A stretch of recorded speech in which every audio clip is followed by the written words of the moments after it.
What are we doing with our lives? What do we want to achieve in our work? How can we do something meaningful and enjoyable while still being able to eat? These questions seem even more pressing given the last year we've experienced together. So I'm so glad to be presenting a salon with a speaker who has some answers to the big questions of our lives. Thank you so much for joining us at the launch of Fuck Work, Let's Play. Do what you love and get paid for it with John Williams. Welcome, welcome. And not only are we part of John's launch, we will find out the secrets to a more enjoyable job. But I also understand there will be a chance to win massive prizes, including a mug and a cushion. I'm Helen Bagnall. I'm your host for this salon. I'm the founder of Salon London, Salon North, and also Festival of Ideas, all organisations which for the last decade have created events around interviews with brilliant authors, academics and experts so we can get together with their ideas. And John is an idea supremo. I know a lot of you in the audience tonight are familiar with John's work. He's, of course, the founder of the Ideas Lab, the company that has helped literally thousands of people to find something they love, get it started, and make a living out of it. That really is something. In fact, his entire career has been in innovation at Disney, at Deloitte, and as a digital media CTO at a startup before quitting, declaring he never wanted another job for the rest of his life. Might be asking him about that later. So John founded the Ideas Lab and he began running Scanners Night, a popular event for creative types, and wrote his best-selling book. And we are here to celebrate his fully updated and expanded edition of that book, which has already been highly recommended by the Sunday Times and chosen as a Smith's Business Book of the Month. And John will be talking to Jack Burns. Jack was commissioning editor, editorial director at Random House, before founding the Writers Club in 2010, which advises fiction and non-fiction writers. And she runs writers' retreats, sometimes in Italy, imagine that, and masterclasses. And she is an agent for non-fiction authors and author of How to Write a Bestseller. Jack is going to be talking to John about his new book. Please do get involved. It's a launch. I believe that John and Jax have got a little drink or something to toast John's launch. I've got a seed lip and tonic here. But please do get involved by using the chat function to say hello, get comments and put your questions. And we will be doing a live signing at the end of the book. So this is a really lovely thing to do. If you'd like to get a copy of the book and get it dedicated to you, then once the salon is done, Dickon will post a link in the comments there, and you can jump on and see John face to face and get a dedication. And then we'll get that dedicated book in the post to you. But for now, here is Jack. Hello, thank you. Good to see you, everyone. So, John, it's been a journey, hasn't it? Yeah, we've known each other over 10 years now, haven't we? It might have been more, but I was actually thinking about the words. I was thinking the journey's been from screw to fuck, and I'm not talking about our relationship. I'm talking about the bad language on your books. I mean, why is it necessary? Let's get that out of the way first, I think. Okay. Yeah, so this is an updated version of a book that was originally called Screw Work, Let's Play, and it came out in 2010. Jacqueline actually agented that book and has agented all my other books. So we know each other quite a while. And I had the idea in at the end of 2019, I think we ought to have a 10-year anniversary edition of Screw Work, Let's Play, because it's still a very solid book. It was quite a hit when it first came out. But because it talks about marketing and careers, and it talks about technology to a certain extent, like it was pretty out of date in those regards. So Twitter had only just been invented when I wrote the first version, and Instagram didn't exist. So clearly the marketing chapters and stuff like that needed updating.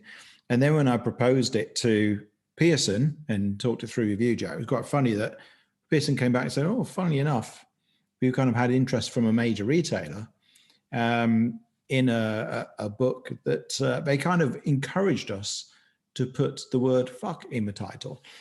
And strangely enough, when I was writing the first book, I was talking to one of my kind of creative mentors, trying to come up with a title. And he said, well, it's got to be fuck work something, isn't it? Because I'm trying to make a strong statement about how much work has changed and how people haven't quite twigged it even now, even though it's obvious that the has enabled so much. A lot of people are still running their careers as if it hasn't changed that much. And so I wanted to make a strong statement. And I thought that using the word fuck was a little too far back then. So I kind of pulled it back and made it screw. Also, I doubt Pearson would have gone with the F word back then 10 years ago, because they're not most, ballsy of publishers in that respect. Well, publishing has changed a bit, because back then we had to fight for the word screw, and now they're encouraging us to use the word fuck. Yeah. So it's interesting, isn't it? Yeah. So, you and I do chat a lot of shit together, and also a lot of wise stuff as well. But sometimes I worry that we live in this kind of bubble, because people who work for themselves, have invented their own jobs and kind of said, fuck work, let's be more playful with our working life, often do exist in a bubble where you talk to other people who are doing the same thing. How many of us are actually doing this, and what's happening at the moment? How much of it is changing thanks to the thing that we've been through? It's changing a lot. I forget the stats because I haven't read my own introduction to the book for a while, but I think it was something like, in the US, a third of the workforce is already self-employed. Pre-COVID. Yeah, and it's growing all the time. And I do know that in the UK, we saw a 14% uplift in the number of company registrations just in 2020. So a lot of people form companies. Now, sadly, of course, some companies went bust as well. But there was a greater number of people forming companies. And I think people have realized that you don't need to have a job to make a living. There's lots of other ways you can do it. If you really like having a job, that's fine. But I knew that even when I had good jobs, I always felt like there was something missing. And that's why for some of us, we never quite fitted into that kind of tight fitting thing that is called a job. So I think being self-employed is really good for people with special needs, whether that be having children, which I think is a special need, or, ADHD, which I'm just about to be diagnosed with. There's all sorts of reasons, apart from the fact that you hate your job, to do this thing. Yeah. I mean, what are the roots? If people are trapped in work they don't like, how do they make that first step to say, fuck it, and move out of it? Well, I don't recommend people generally quit their job without a plan, because, sometimes people do this in a dramatic way and they don't really know where they're going afterwards. And the problem is that puts so much pressure on you. You then can't do creative thinking that you need to do in order to come up with your next steps. So it's better while you're in your job to do the first thing, which is work out, what would I actually want to do if I was going to work for myself?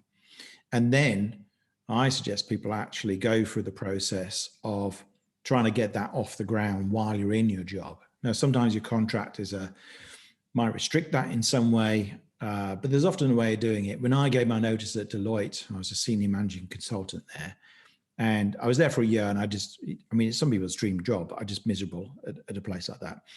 It was too corporate for me.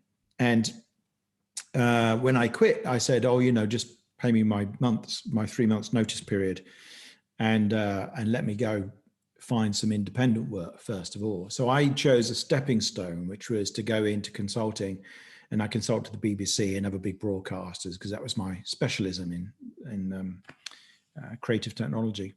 And when they said, okay, we'll let you go, I basically just, while I was still in my job, in fact, even before I told them I wanted to leave, I just called every single person I knew in the BBC, because I had a dream of working for the BBC. I thought, there's the place to start, get that on my CV.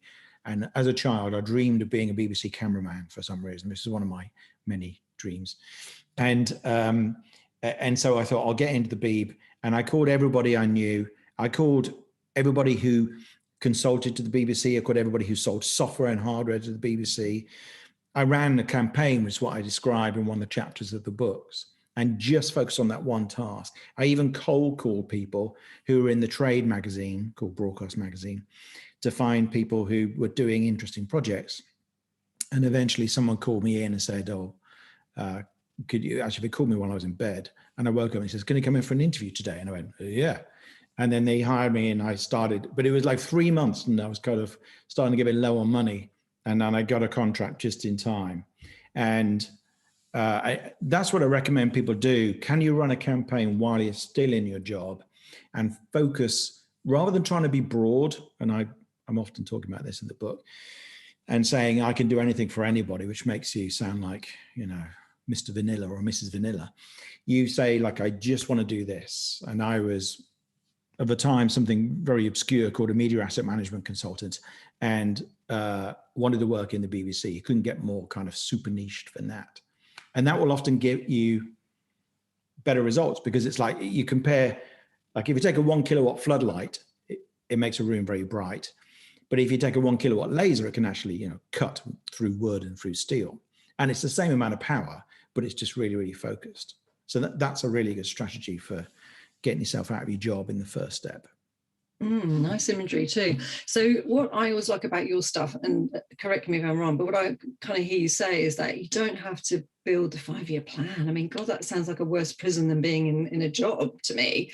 Yeah. You don't have to apply for a loan. You don't have to sit there for hours getting your website right. I mean, there's this kind of like, I can't even pronounce the word, iteration that you bang on about all the time. Can you explain that? In the original version of the book, I quoted Eric Schmidt when he was CEO at Google. I replaced it with another quote that says basically the same thing. I can't remember who the new one is. But his quote was, he said, we don't have a Google, we don't have a 5-year plan, we don't have a 3-year plan, we don't have a 2-year plan. He goes, all we have is a mission, and we iterate on, and execute on that mission. And so all they're doing is they're saying, because you can't really, particularly at Google, you can't plan what things are going to look like in 5 years' time, because everything would have changed so much. So I think for a lot of people, it doesn't make an awful lot of sense. You can have a personal goal, which is, I want to make, you know, this much money, for instance, or I want to be living this kind of life. That's a good thing to do. But in terms of a step-by-step linear path, those things are really over. And there are a few careers, you know, if you want to be a neurologist or something, then probably there's a very kind of linear path to get there. If you want to be a brain surgeon, probably. But if you want to play it out and you want to just have a creative life and make a great living, and see where your work can take you, it's much more interesting to do that process of iteration you mentioned. And iteration just means, is from the computing and mathematical world, you kind of have a go at something. Like my first iteration of my career when I left Deloitte was, okay, I'll go and do a project at the BBC. And I did that. And I worked in and around the BBC for about a year or two. And then I started this event for creative people called Scanners Night.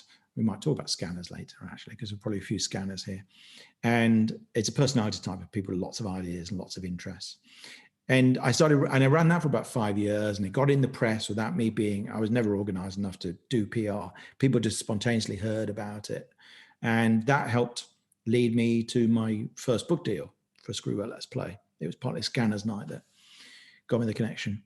And then it turned into the Ideas Lab, and I run programs. I run a thing called the Pioneer Program to help people create a unique business around their skills and expertise. And there are lots of other things I do as well, and lots of things to keep me interested. And it's the same when you're launching like a product. You can put out the first version, make it as good as you can, even if it's a service type product. Like say you want to run an event, for instance. You run your first event, try and make it as good as you can and capture the experience you want to give people. And then you learn in the doing of it, and you go again and you make it better, and you you include feedback, and you just grow and grow and grow. And that's how billion-dollar startups work too. You know, Facebook started in 30 days. Mark Zuckerberg wrote it when he's supposed to be studying for his finals. And he put it out in 30 days. It's unrecognizable now from what it was back then in 2004. But it's still called Facebook. So I'm kind of sensing a trap in all of that. Are you kind of saying that if you don't iterate, and if you try and fix too soon on something, you might end up with more work under the guise of play? You know, you might think you're getting play, but actually you just landed yourself with another really solid lump around your ankle. Yeah, I mean, that kind of brings up the point, but there's a lot of depth in the word play. It's got several different meanings, and one is it should be reasonably enjoyable, or at least a choice. So you can't point a gun at someone's head and make them play, because whatever they do next is not really play. So play is always about it being a choice, and about a choice based on what you care about and what you enjoy. But it also means being willing to play things out, which is do something and see where it takes you. Because it's like if you climb to the first bit of the mountain, what do you call that term when you get sort of, the first base Summit. Yeah, or the sort of sub summit or whatever, then your view is different. And you go, actually, you know what? If we went around this way, I bet it'll be easier. Because your view, and maybe when we come down, we can go that way because we can now see where we are. And you only find out by being there. It's like an awful lot of people I meet just don't know what they'd like to do. And the only way you find out is by doing it. So start doing something. Sitting around and thinking is only going to take you so far. After you've done a few days of that, you really need to get into action and have experiential learning, and then keep playing and see where it takes you, so that, every year I'm kind of adjusting my business and going, oh, I'd really like to do this, or I think it'd be more fun to do this, or if I want to make more money this year, I think this will work, while still making it really enjoyable for me. And that's what I'm talking about. And sometimes you don't know until you get there, and that's why having a 5-year plan's, one of the reasons why a 5-year plan doesn't really work. You mentioned Scanners Night, which is where I met you. Actually, I came along to your event and I nicked the idea for London Writers Club. That was what I modeled London Writers Club on. And the thing is, I think you need the right crowd. So you don't need the £10,000 website. You don't need the bank loan. You don't need the right equipment. The logo, for God's sake, you can get bogged down in that. You always tell me. You need the right crowd. I mean, Salon, for instance. I'm pointing at Helen, even though she's not in front of me. I wish she was. I go to those events. I used to go to Scanners events, and I think, oh my God, I'm in the room with people who actually want to expand in this world. You want to grow, I've got goosebumps all over me. That's what it's all about. So how do people get in the right crowd so they're not with the people who are urging them to stay safe?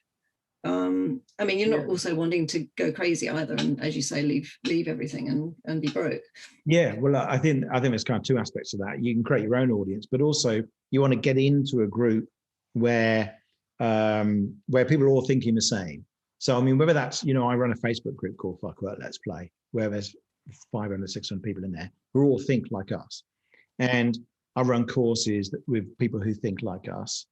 But whatever you like and whoever you kind of resonate with, you want to be if nobody you know is an entrepreneur, for instance, and you want to be an entrepreneur, you're really in trouble. It's going to be really, really hard, because everyone else will look at your choices and think you're mad and go, why are you doing that? Why are you willing to work all weekend for something you don't even know, isn't even making any money yet, for instance, in the early stages? And people, my mum still thinks I'm insane. I think she's kind of disagreed with every single career move I've ever made. So thank God I didn't actually listen to her, because she hated her job. So one of the rules in my book is, before you take someone's advice, you check whether you want their life. Now, not being mean, by the way, about my mum, but because she had difficult choices to make. But it's like, if someone is giving you advice, you want to make sure they're giving you advice from a point where they're at least where you are, if not one step beyond, on what you want.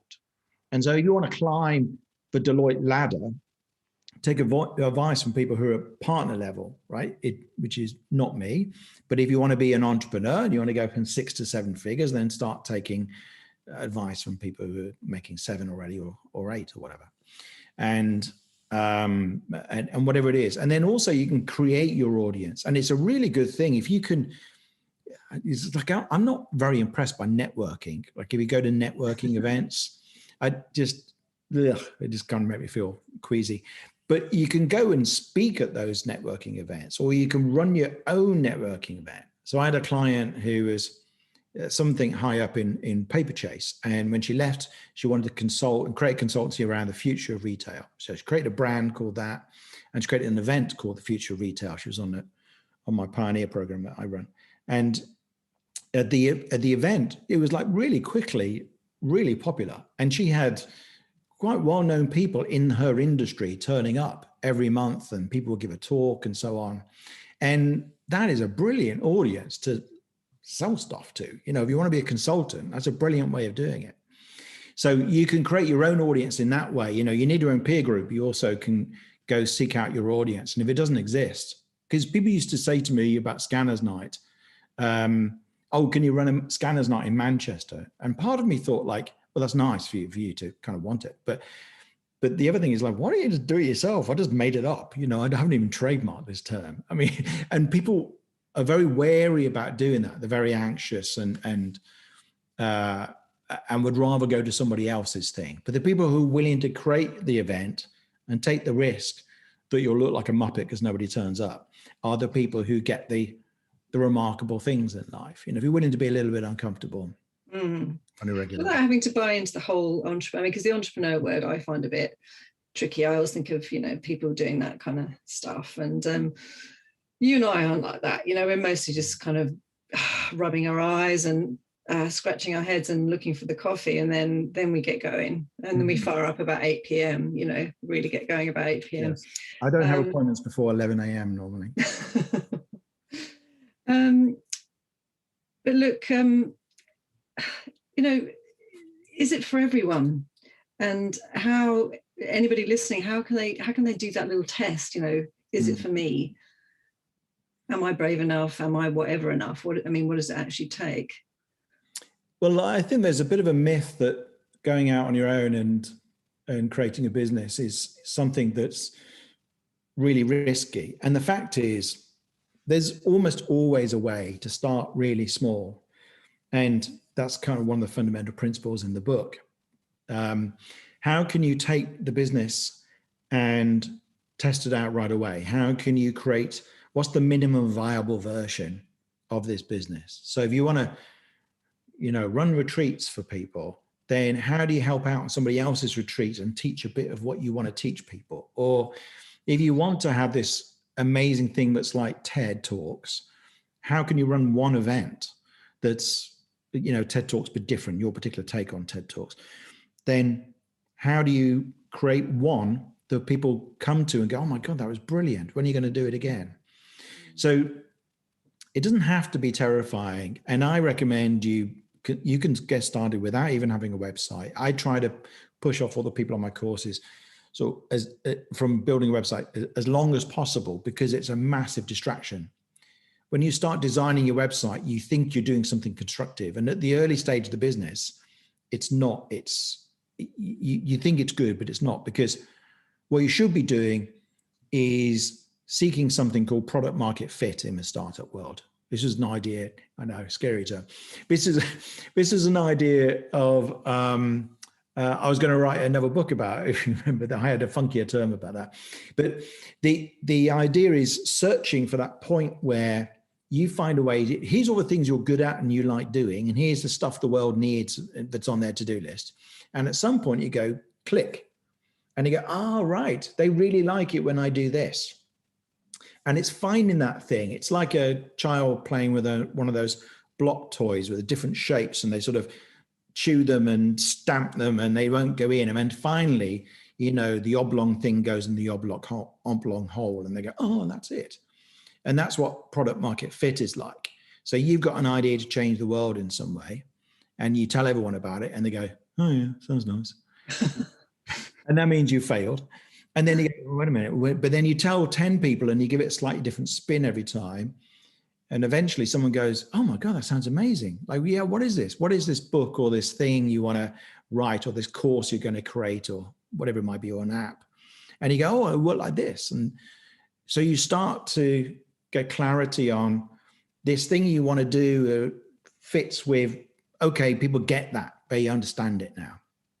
And that's when it gets really exciting. And that's, then you can worry about marketing. Because I actually also, everyone thinks like if they get loads of traffic to the website, all their problems will be solved. Like if you get 1 million visitors to your website, suddenly you'll be rich. But not if there's nothing for people to buy. So you need to get sorted first on what is this thing people can pay you for, and then worry about scaling it up and actually getting loads of traffic and becoming famous and so on. And you cover all that in this marvelous book, which I've only mentioned once so far, and I need to cheers it again. Yes, yes, indeed. And I think the stories are part of the fun. There's some great stories in there about people starting really small and really quirky businesses. And one of the things that was really striking, because I wrote this version of the book in Thailand. So a year ago, like as you do.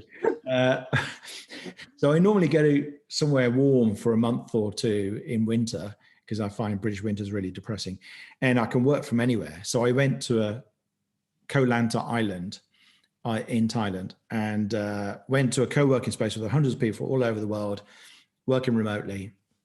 And you could order literally 10 different Thai curries at your desk without moving. And I basically went there for 9 days and wrote the new version of the book. And what was some of the interesting things going on was that I contacted everybody who's featured as a story in the first version and caught up with them. Sometimes hadn't spoken to them for 10 years. And what was striking was that people had started with some weird, quirky little project, but I could see they embodied the values I was writing about. And now they had like an amazing business. So Petra Barron was somebody who was running a chocolate van, a mobile chocolate van. She was driving to festivals 10 years ago. And that grew into this organization to support street food people. And then that kind of drove the street food movement in the UK. So it became really hot about 5 years ago when I first moved to East London. And it was like street food was the thing. And there were those massive street food parks stuff. That was basically her and the people around her. And then she created another thing, which is called Curb, which is a street food accelerator. And then she brought in a CEO to grow the company. I mean, she's a really impressive entrepreneur, but she started just by like, I'm going to sell really good quality chocolate out of a van and go to music festivals and have fun. So that's an example of how she had no idea 5 years from now she'd be driving the street food movement and running an accelerator and being named one of the 10 most important people in the world in food by The Independent or something. And there's loads of really great stories like that. That's what I really like about the way you work with people and the way this book works for people, is that you meet people where they are and you get excited by their idea and you remind them to be excited about their idea and just to go boom from there and just see what happens. Yeah. I mean, at a dinner party, I'm like the Artful Dodger. I'm always loath to commit too soon because I don't want to be sitting next to someone boring. But with every person, every case study in your book, I would happily sit next to them for the longest dinner party in history. They're all they're just really interesting and really kind of organic sort of stuff. It's like all of our businesses, the three of us sat here, patting ourselves on the back. But I mean, it's like you say, you can make something from nothing. I didn't invest a cent when I started London Writers Club. I don't know how you were with Scanners, but I didn't invest a single cent. No, I didn't. I didn't. I mean, people were quite surprised, but I didn't pay the speakers. I sometimes didn't pay the venue. And, there were tickets being sold. I didn't make a huge amount of money, but that wasn't really what I was trying to do from it. But it built me contacts and, I met you there. I met all sorts of people there. And I never spent any money. I think I built my own website eventually. And there is a time for going big on something. When you're an experienced entrepreneur, it's not like I don't think you should ever. I mean, I can't remember, a couple of thousand just on a one-page website for the book. I wanted it to look really nice. And I got a really good deal on it. And there is a time for when you know exactly what you're doing, spending money and going big on something. But if you're at the early stages, you think you know what your business is and you don't yet. So the money you spend at the beginning is often wasted. Buy a good chair. That's a good investment I recommend if you're working at home. Chair. Yeah. We've got loads of fabulous questions piling in. Wow, they're much cleverer than I am. There's some really good ones there. But one last one, you keep going on about this bloody gig economy thing, frightening the bejesus out of me. And kind of like, why there's never a better time really to be doing this stuff that you're urging us to do in your book. Tell me why, so I can sleep. Oh, yeah. So, self-employment can be a great thing and having your own business can be a great thing, but not if you're a member of the gig economy, which means the problem with the gig economy, it does help some people out, right? Some people are very happy to be Uber workers. It kind of works for them. But the problem is that you become commoditized. So you are then treated like a commodity that can be whoever is willing to take the lowest price and still do the work will get the work.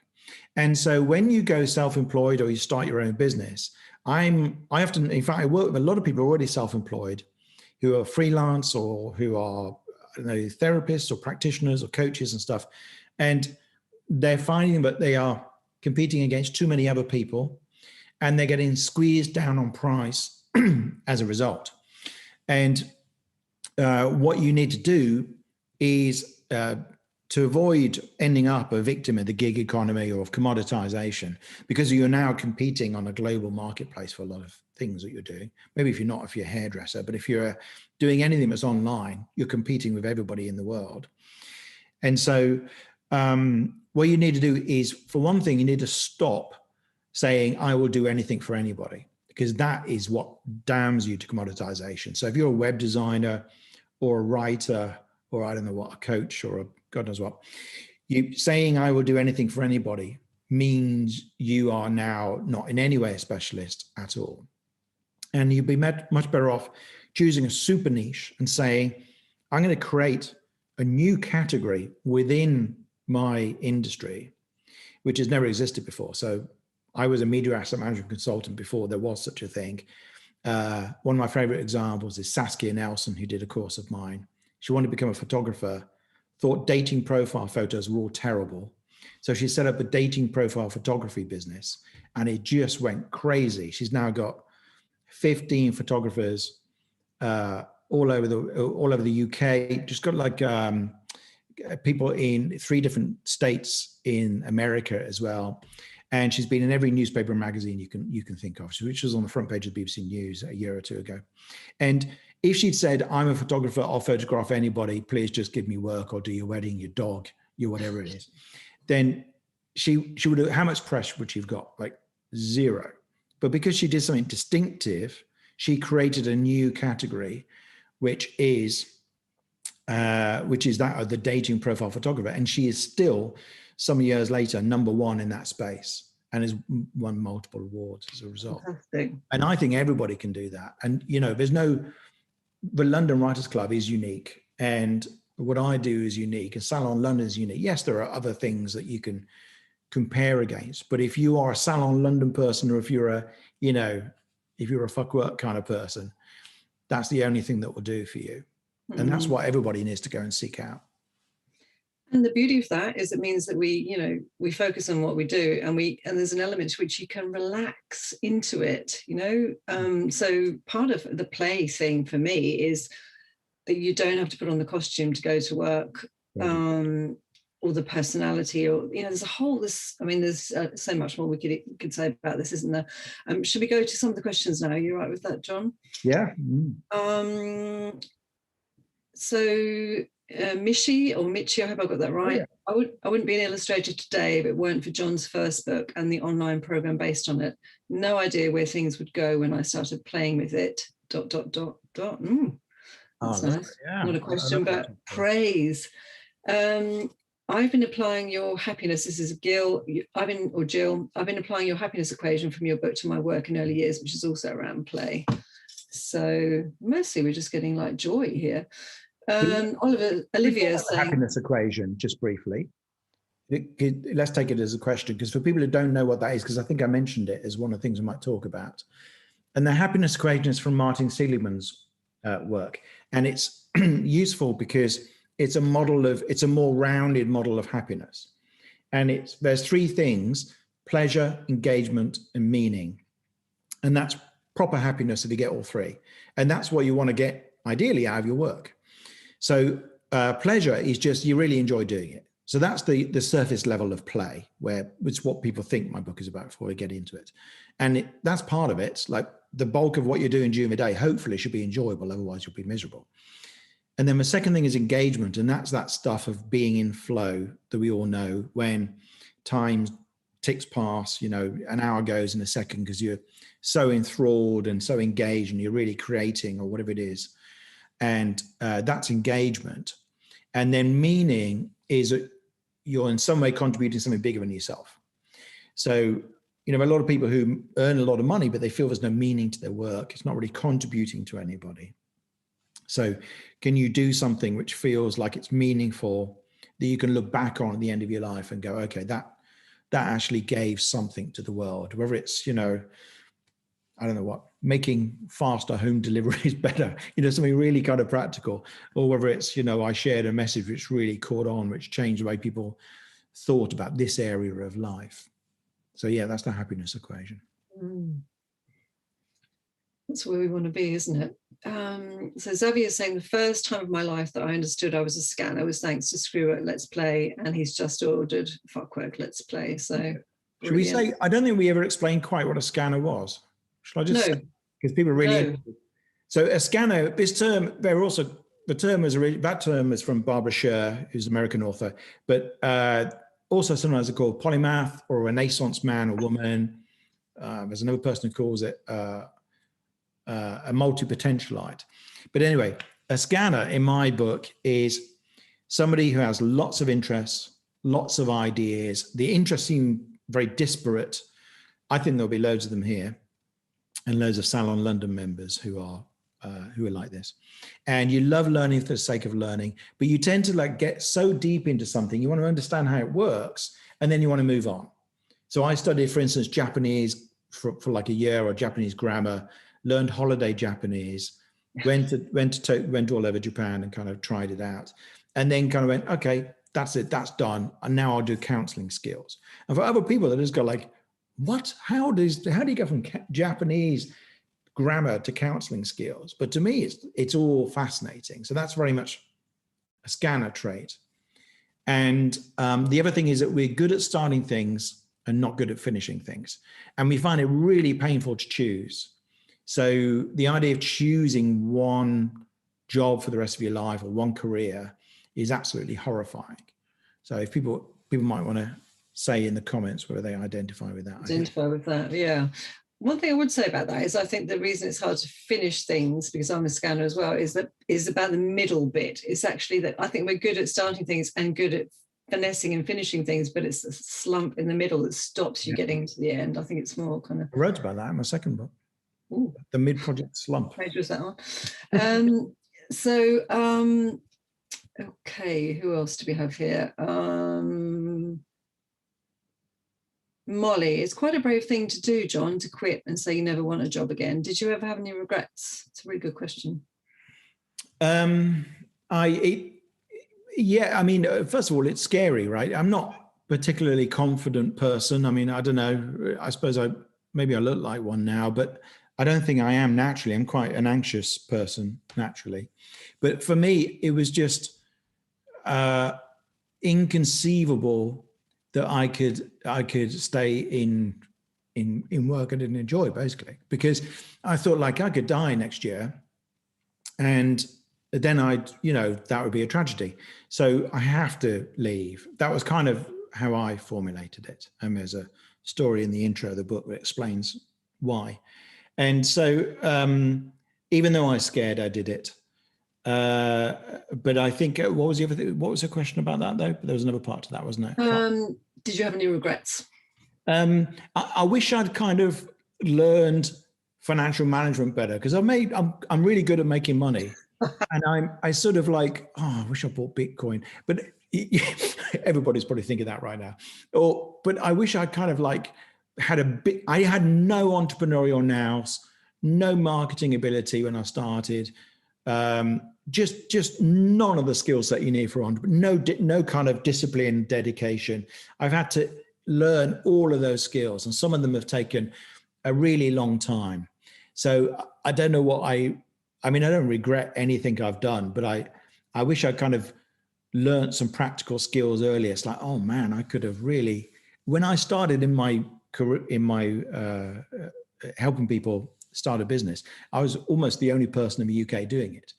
And now you kind of notice there's sort of a billion of them. And I think I still have something distinctive, but it's the market shifted a lot. So there was an interesting opportunity back then where if I'd been a different person, I could have made use of it. But then if I'd been a different person, No, I have to disagree with you there, because I think that part of this whole play thing is that you play it out your way.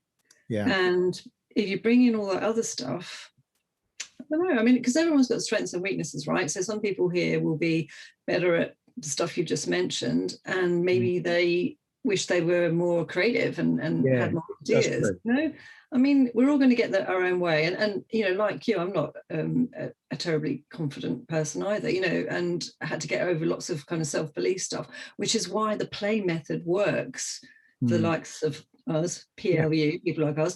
You know, because it plays out rather than plans out. You know, and I think not so terrifying. yeah, and you get more than you would ever have dreamt of, because dreams are really limiting, right? You can only dream of what you can conceive of. Yeah, no, absolutely. And I mean, there's all sorts of things I've done where I couldn't have even imagined that can happen for me, you know, writing successful books and being in lots of newspapers and magazines, being on telly and stuff. So I never would have imagined those things because I wasn't very optimistic in my outlook. But in the process, being able to just see where it took me enabled me to get there and for it to evolve naturally. It's a brilliant route to it. Duncan's asking, how has the pandemic changed the big questions of what we're doing with our lives, and how has it opened up opportunity, and how has it made things more difficult? Yeah, I think the pandemic will have really shifted things, because what's happened is that a lot of people, first, there's a number of factors going on. One is a lot of people work from home and discover that you can do that okay. I know it's been problematic for some people, but they discover that, well, if I don't need to go into an office and I can just work at home, well, can I not just do this, but for myself? And so it's kind of woken people's thinking up. Some people have, you know, sadly lost their jobs, even though they didn't want to. So they've been forced to think about their work. And other people, there's just the kind of, I think there's a collective trauma from a year ago, particularly, I mean, some of us have obviously lost people we love, which is very traumatic, but just the shock of, I remember a year ago in March 2020, of when there was literally no one going outside. I mean, it felt like it anyway. And I remember looking out on the area near me by the canal. I mean, no one around. Now it's like Piccadilly Circus, or a number of joggers. I can barely get down the towpath. But people are just too terrified. I didn't know what's going to kill me next. I don't know what's going on. You know, how dangerous is this thing? How does it spread? We didn't really know 1 year ago. And so I think people have got, it's shocked people out of their complacency, and the idea of a life just trundles along in a predictable fashion, because clearly this pandemic has proved that it doesn't. And a few other things recently, you know, some shocking political events, and have made us realize, oh, maybe the world is not just going to kind of get better and better and run really smoothly. Maybe some really shocking things are going to happen. So I think that makes people reevaluate what they want to do with their lives. And that's what I noticed when I wrote the first book. It was off the back of the financial crash of 2008. And I noticed people, at least people, I mean, I would say middle class people who had options. I think the people who were really hard up for money just had to go and get some money, you know, if they lost their job or something. I want to be kind of practical about this. But the people who had options, they took the chance to reevaluate what they want to do. So rather than, interestingly, they didn't go and sort of think, how can I make as much money as possible right away, because the world's so unstable. A lot of people seem to respond by going, well, what do I really want to do if the world's turned upside down? And I think we're seeing a little bit of the same right now, which is probably why the book's doing quite well, still in the top 10 and stuff. And we'll see as we come out of lockdown, I think there'll be a lot more people doing that process of inquiry. Absolutely. Actually, the next question is about money. But before we get to that,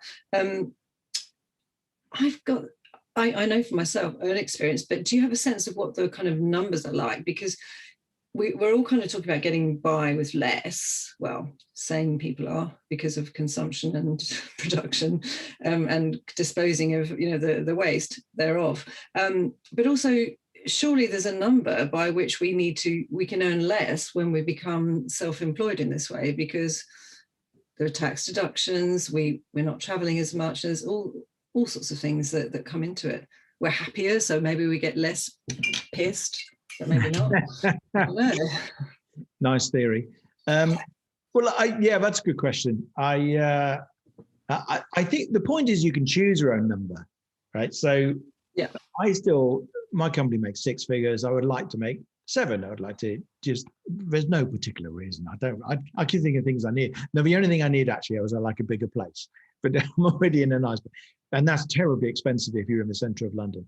There's nothing else I really need. But it would be, that does interest me. And how do you get there? And who do I have to become in order to have a company that turns over millions rather than hundreds of thousands?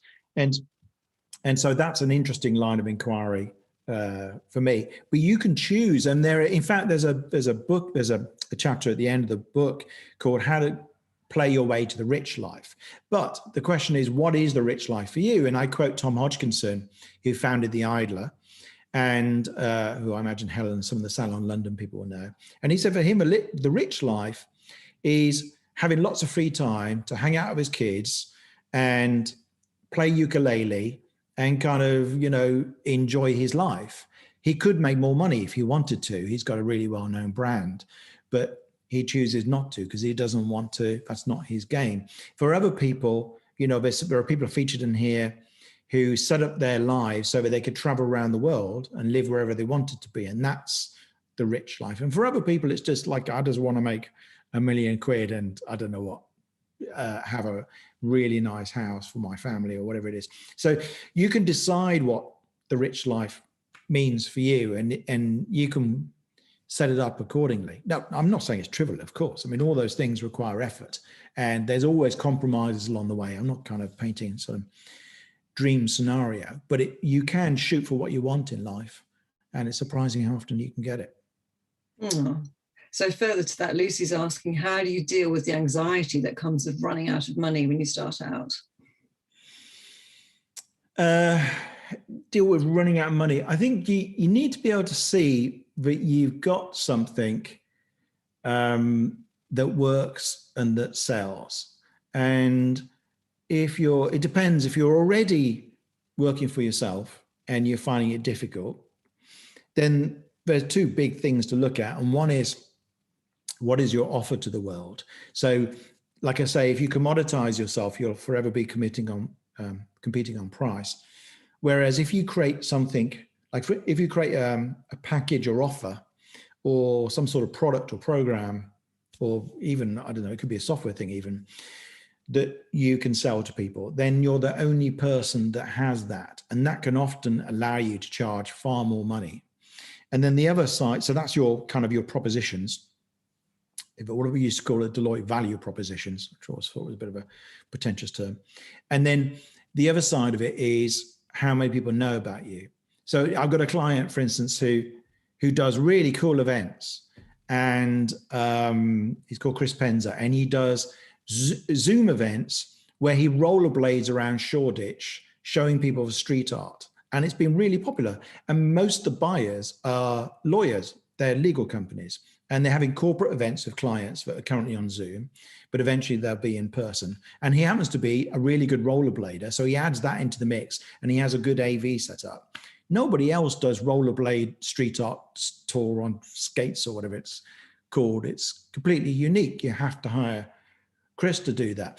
But the interesting thing is, he says, well, maybe I should, I've got a good in with lawyers. Maybe I should add, I don't know what, accountants into the mix. I said, well, what percentage of lawyers in the UK or even in the world, because he has global clients, know you exist right now? And he goes, probably about 5%. And I go, like, you don't even need to branch out. You can just keep with lawyers.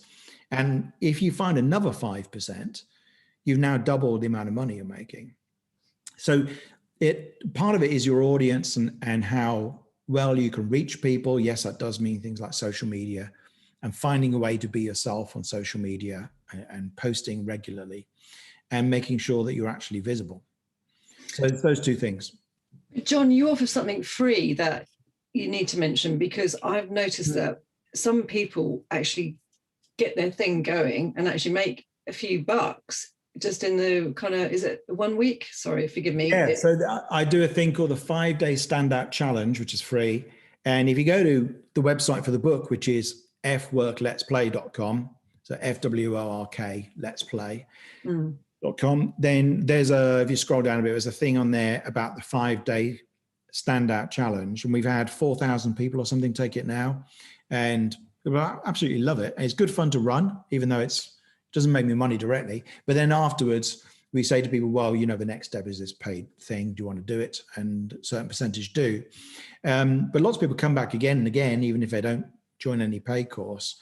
And what we do is we're talking about these concepts of how do you super niche? How do you create something that's unique? How do you stand out from the rest of the people in your field?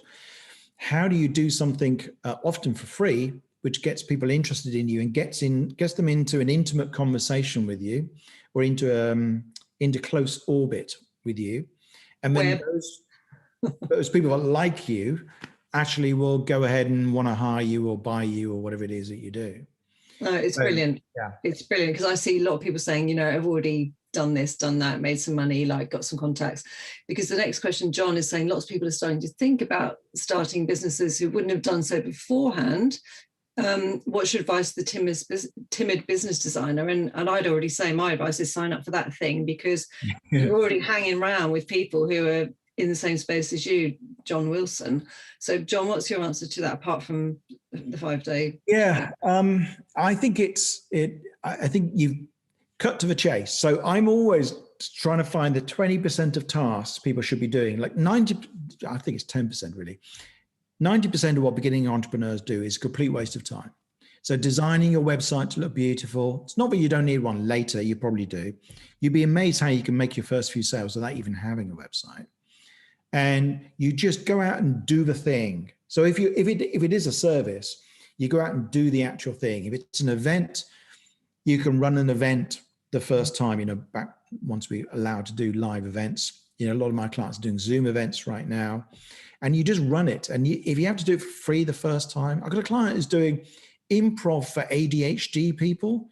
And it's like, okay, that kind of makes sense. I get where she explained it. It kind of makes sense.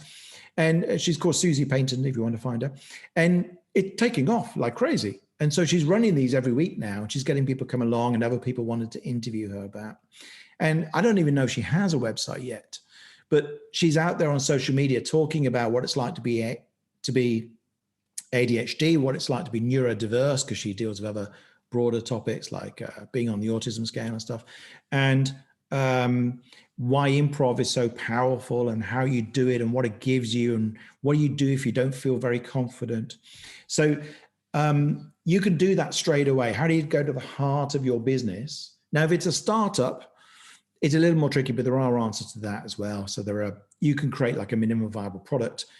You can do a kind of sellotape and rubber band thing where you kind of patch it together, show somebody how it will work, and then kind of backfill all the proper coding behind it after you've done that. And to talk technically about technology for a moment there. We used to call it the hamster wheel thing, didn't it? Like, you can pretend that there's this amazing tech behind, and actually it's somebody on a bike going really hard. I mean, 10 years ago, I did my first retreat with one paying person. I just did it because I just thought, I want to do this thing. Yeah. And I did it safely. I knew at the place where I was going, I had a support friend who ran this place, and I had one paying person. I just did it. That's a really good thing. That might feel stupid, but for me it was just like, I can't sell something out of thin air. So you need to kind of do it and be in it before you can sell it, because otherwise it doesn't exist in some ways. That's right. And that's a really good, that's an example. If you run an event or a retreat or a course and you don't get enough people, fill it with warm bodies. Just get your friends who are willing to turn up, who are going to actually perform as well. You need them to buy into the idea, and just run it once and get testimonials out the back, and you will learn a huge amount. People will go away. Hopefully you create a good experience for them, and they go away raving about it. And now you've got your, your quotes and your ideas about your next run. So yeah. Brilliant. Catherine's asking, I totally identify with your scanner description, but feel a conflict with your idea of creating a personal super niche. Actually, that is a fighting concept, isn't it? One thing to doggedly pursue. Yeah. So explain that, John. Well, okay. So there's a couple of different ways of spinning that. So if you think about often scanners will claim there is absolutely no commonality between all their different things. Nothing. It's not true, really.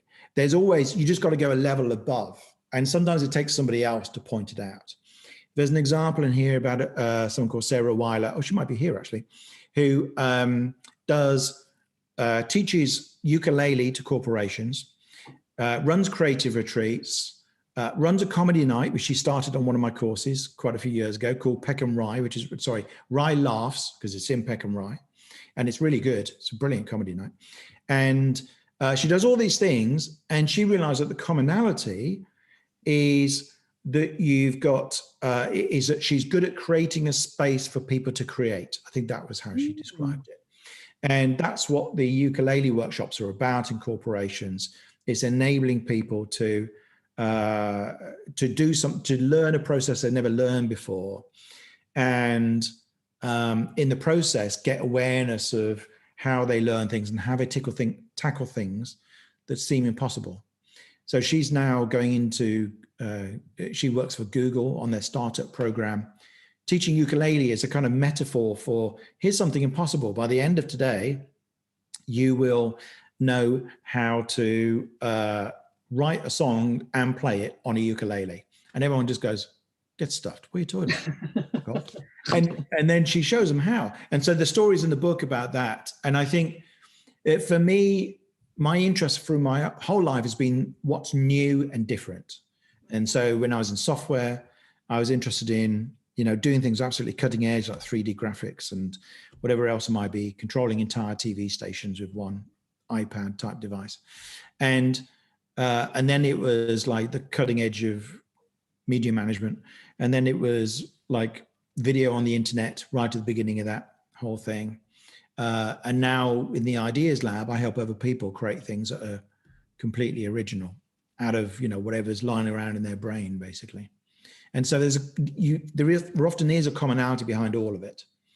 You just can't see it sometimes when you're in the thick of it.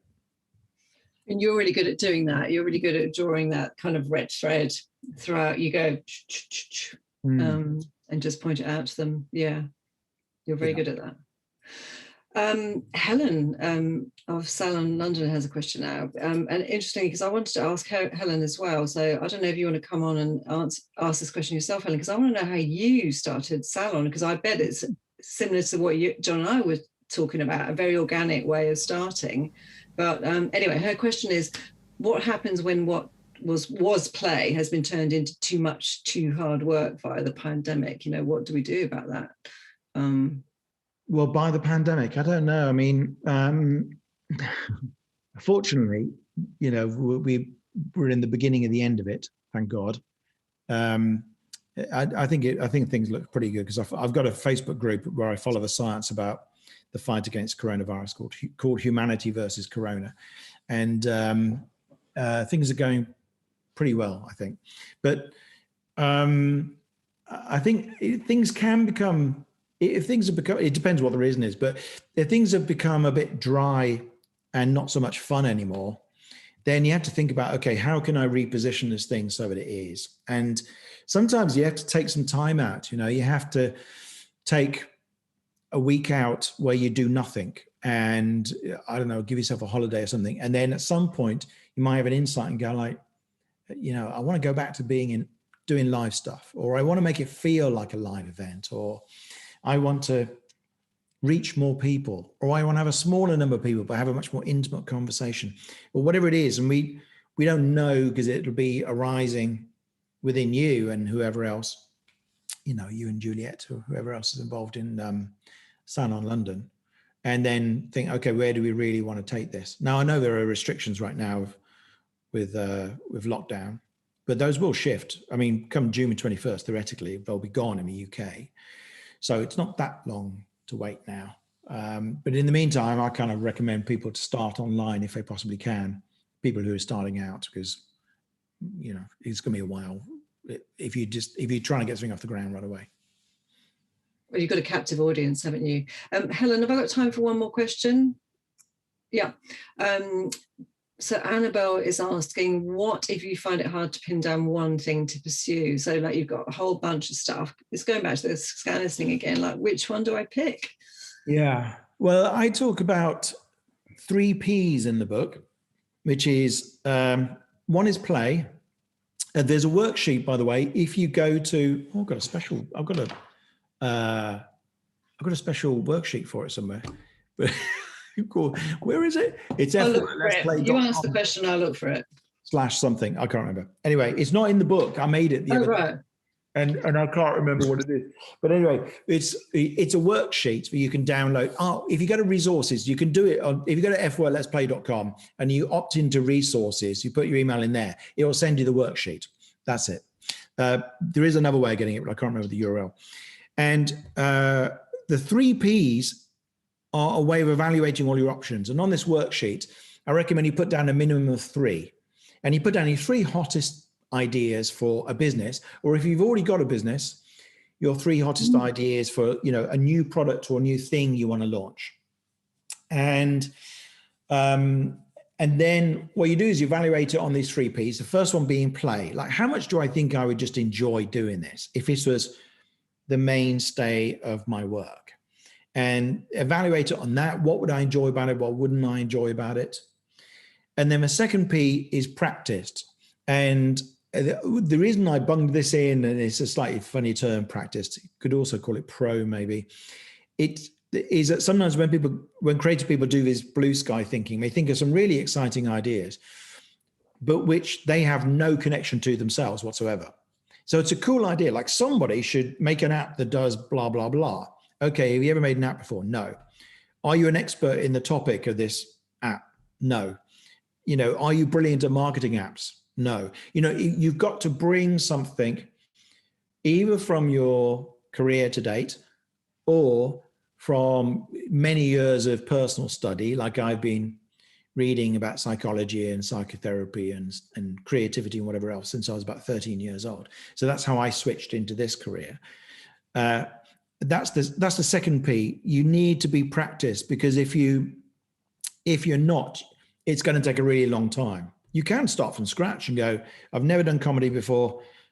I've never done any performance, never done any public speaking. I've never written anything funny, but I want to be a stand-up comic. Well, you can do it. It's just going to take a long time. So it's not like I'm ruling anything out. That's the second P. And the third P is profit. And there's a couple of aspects to that.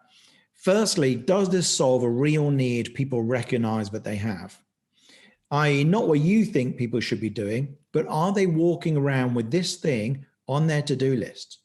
Do they wake up in the morning and go, oh, shit, I've got to get that thing sorted. I've got to do something about my back pain, or I've got to find a more comfortable office seat, or I need somebody to help me in my career, or whatever it is. You know, I need somebody to help me finally get that novel done, or, you know, I want to go somewhere where I can hear people talk about really interesting ideas. Whatever it is, that's got to be in their head already. And then the other aspect of profit is basically money. Is there a business model? So if you decided, oh, I'm going to write a blog and charge people to read the blog, you're probably going to fail, because generally people have come to accept the blogs are all free. And then maybe, you know, downloadable books or courses or other things you pay for. So you need to choose a business model where you can see that that's an established business model that works today.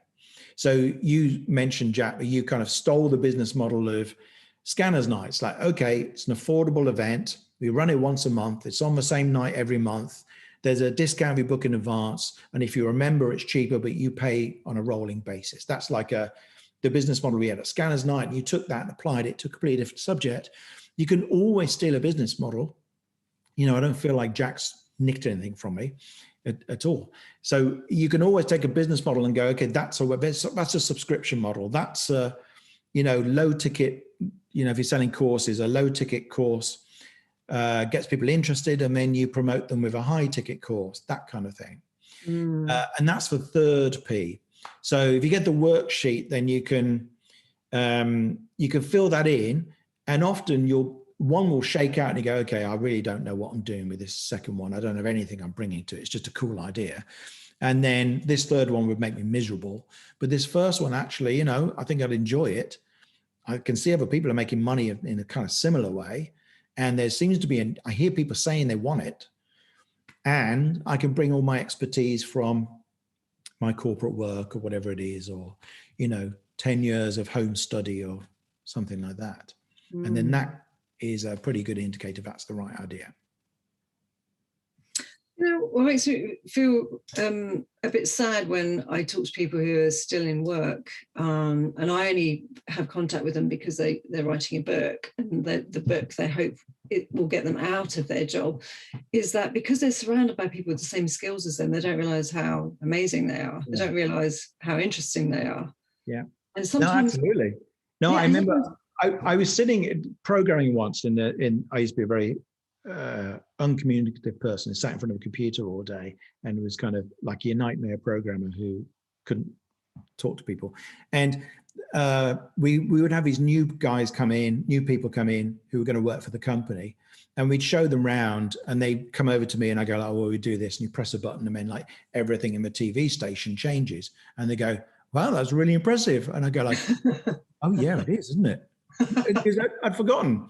And we went, oh yeah, what we're doing is actually really impressive. Or, just somebody seeing you do your job, go like, oh wow, I know nothing about how to do any of that.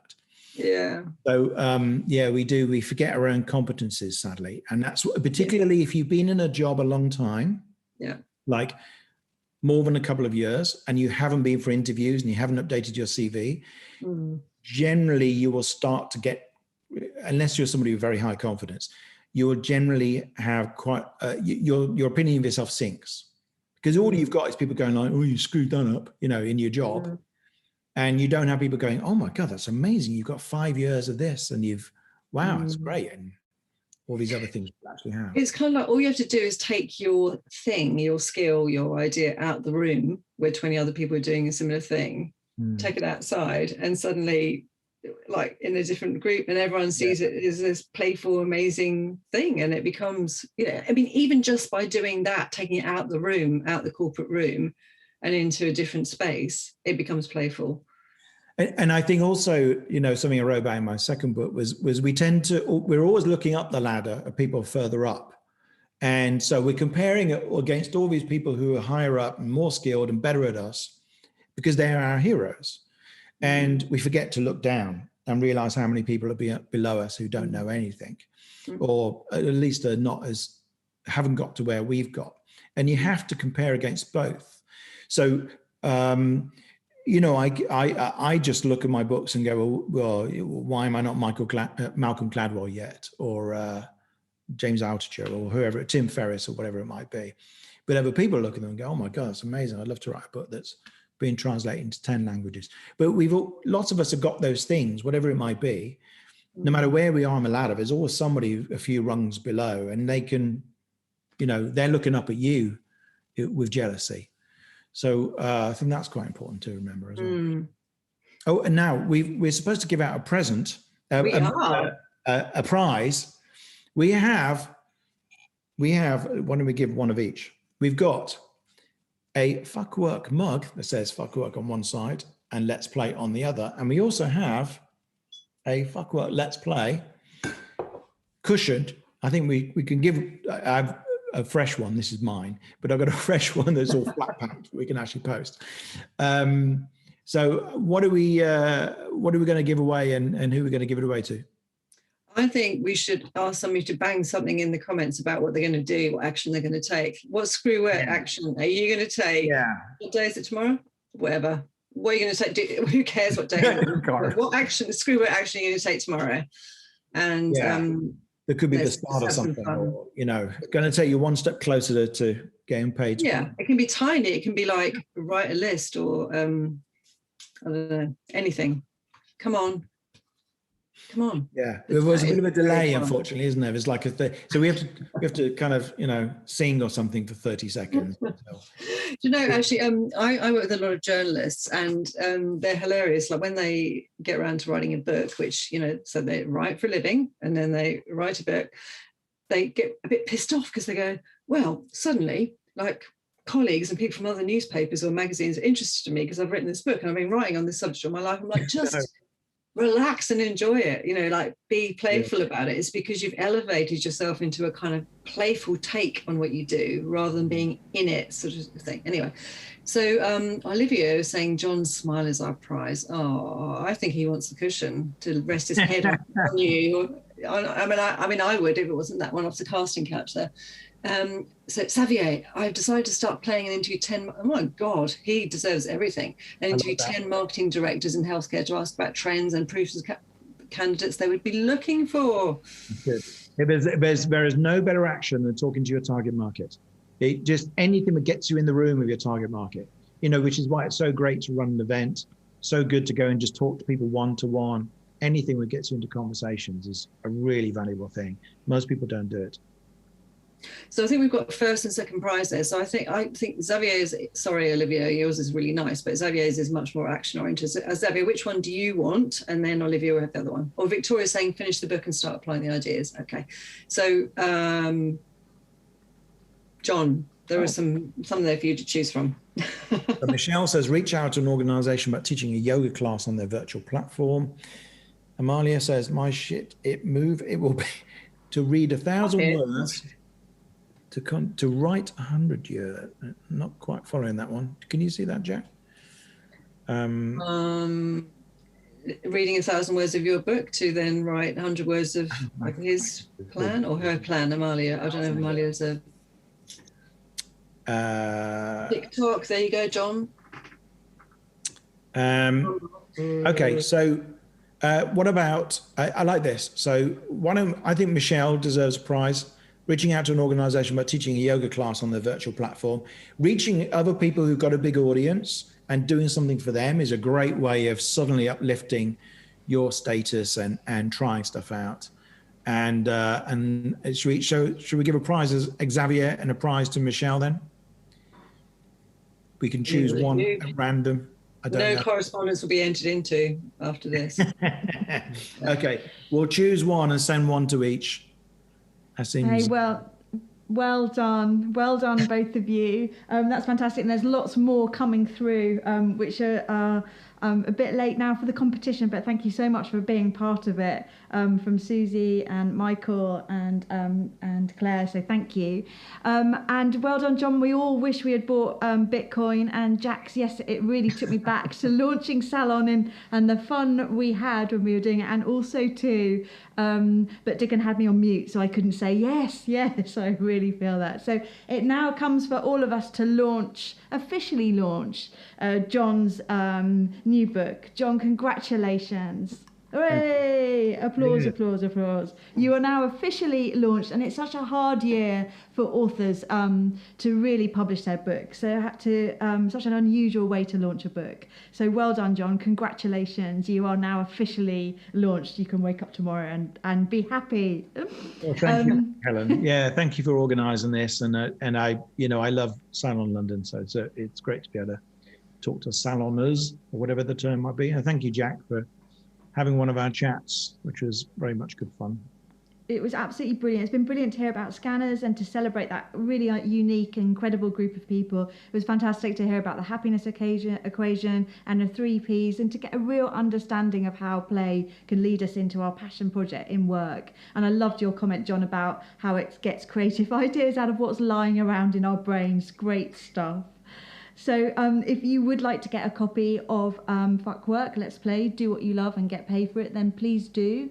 For those of you who already bought a copy, they'll be going out to you signed by John, I think next week when Pauline gets them in the post. But any brave people who want to come and see John now and get him to dedicate a book to them, then please do. I believe Dickon, our producer, is just putting something in the comments. And also a lot of the things that John mentioned during his talk we've been posting has been going along in the comments as well. So if you want to pick up any of the things that he's mentioned, or the people, or the workbooks, or any of those things, Dickon has put them all up there too. And also don't forget, Jackie is running those writers retreats. Did I mention sometimes in Italy? If you've got a bestseller in you, then that's the way to get it out of you. So I just want to say a very big thank you to her. So yes, do hop on that link if you've bought a book and you want to get John to sign it for you. Otherwise, I'd just like to hand back to them to say goodbye. Thank you, Jack. Thank you, John.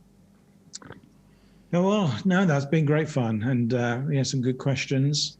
And it's been an interesting journey over the past 10 years talking about this kind of topic, and chatting it over with you, Jack, because we've been talking about this for 11, 12 years or something now. So who knows what's going to be next? Well, actually, I've got an idea what my next book is going to be, but who knows where we go next from here. Hopefully, we're going to have a good year this year once we're all let out.